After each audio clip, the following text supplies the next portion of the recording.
આવ્યા તો કોઈને વાગી ના જાય સ્વયંસેવકોને કાપી નાખી થોડી જગ્યા આપી દેજો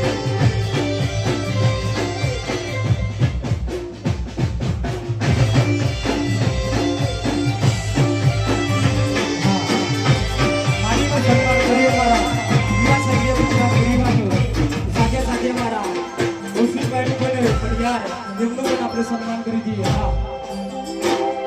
પછી બાકીના અમારા રાજકોટ પરિવારનો સામૂહિક પણ ફરમાજ કરી દઈએ હા આવો